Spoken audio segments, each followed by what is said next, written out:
Do your plants keep dropping leaves or looking weak no matter how much you water them? The real problem might not be water at all. It's light. Today we'll go over everything you need to know about how much light your plants really need so you can give them exactly what they need to thrive indoors. Hey, I'm here to help you keep your plants alive, and I'm here to help you understand how to give your houseplants the perfect amount of light. Let's get started. Plants need light to make their food through photosynthesis. Just like we need food to stay alive, plants need light to stay alive.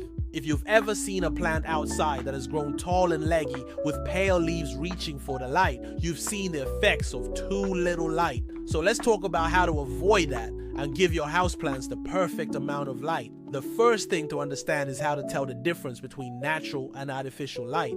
And we're going to focus on natural light today because that's usually going to be your best bet for keeping houseplants happy. First up, we need to talk about bright light. That's light coming through a window with direct sun, either now or within a few hours of when you wake up. This means direct sun through the window. You can see the outline of leaves or even get a sunburn from it. If you put your hand out and you can feel the sun, then that's direct sunlight. Next up, we have bright indirect light. This is the type of light you want to aim for most plants. Bright indirect light means that there's bright light coming through a window, but nothing is blocking it. You won't get a sunburn from it, and you won't see the distinct outline of leaves. Some people refer to this as medium light. It's basically bright indirect light. That's what we're going to call it. And then finally, we have low light. This is the kind of light that's still plenty for some houseplants. But if you place a plant here that needs more light, you'll notice yellowing leaves, leggy growth, long spaces between leaves. Basically a plant that's struggling to reach for the light. So now that we've got those three covered, let's talk about which ones plants prefer. First, we're going to look at succulents and cacti. There are sun lovers. These guys are used to growing outside in full sun. So you'll want to put these guys in the brightest spots you have. Think south-facing windows where the sun shines directly in during the day. They're going to want as much direct sun as you can give them. Next up, we have medium light plants. These are going to be the easiest plants to take care of.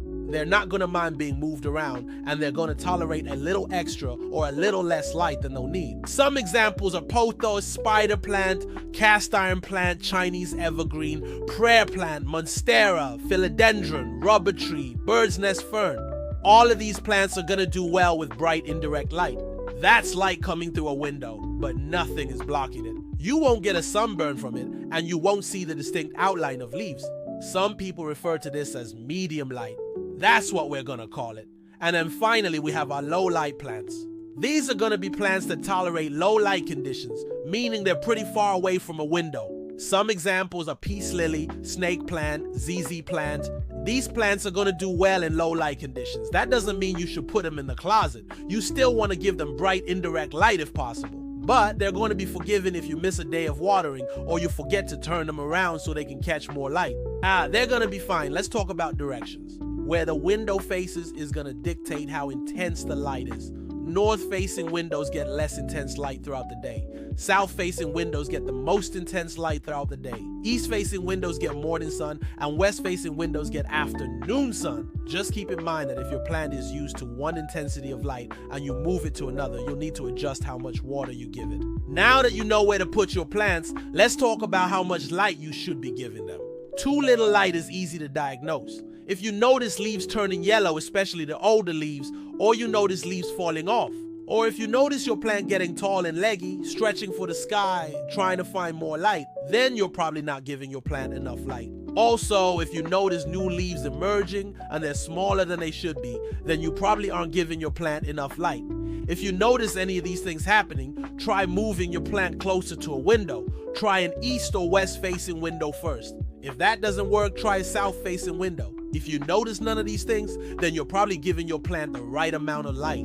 Too much light is harder to diagnose, but you'll typically notice that leaves will start turning brown and crispy, usually starting at the tips or the edges. Or you'll notice that leaves are bleached, almost white or gray in color.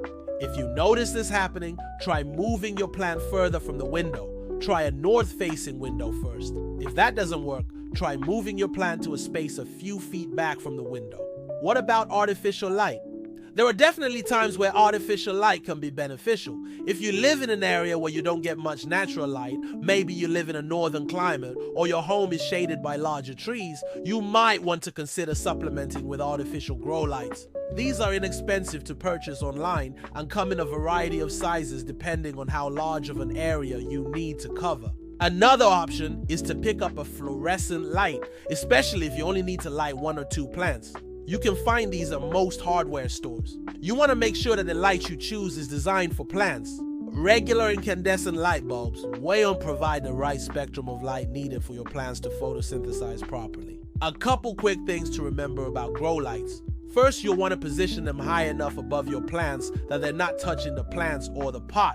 And second, you'll want to keep them on for 12 to 16 hours per day. If you're using a fluorescent light, you can just leave it on whenever you leave the room. If you're using a grow light, you might want to invest in a timer to ensure you turn it on and off at the proper times. You don't want to leave it on all day and night because that can increase your electric bill. A final tip is to rotate your plants every few weeks. This ensures that all sides of the plant get adequate light and the plant grows up evenly.